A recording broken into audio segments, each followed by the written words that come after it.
ఈ 10 మంది అనుకుంటున్నారు మాకేమి సుభిక్షముగా ఉంది కదా, మాకేమి మేము బాగానే ఉన్నాము కదా, మాకేమి ఈ అందచందాలకి ఈ యొక్క యోగ భోగాలకి మేమందరం బాగానే ఉన్నాము కదా అనుకుంటుంటే అనుకోకుండా కరువు వచ్చిందంట.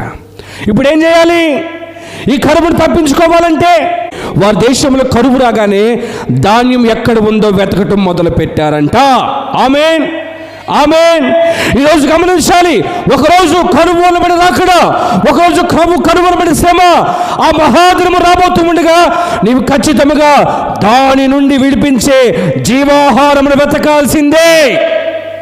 ఈరోజు యేసుక్రీస్తు వారు కన్య గర్భాన్ని పుట్టి ఆ గర్భంలో నుంచి బయటికి వచ్చి ఈ భూమి మీద నీకు నాకు ఒక సూచనగా, ఈ భూమి మీద నీకు నాకు వెలుగులో ఉన్న సంబంధికులుగా చేయడానికి ఒక ప్రణాళికగా ఉంటే, ఆ ప్రణాళిక దేని కొరకంటే ఒక రోజు కరువు రాబోతుంది.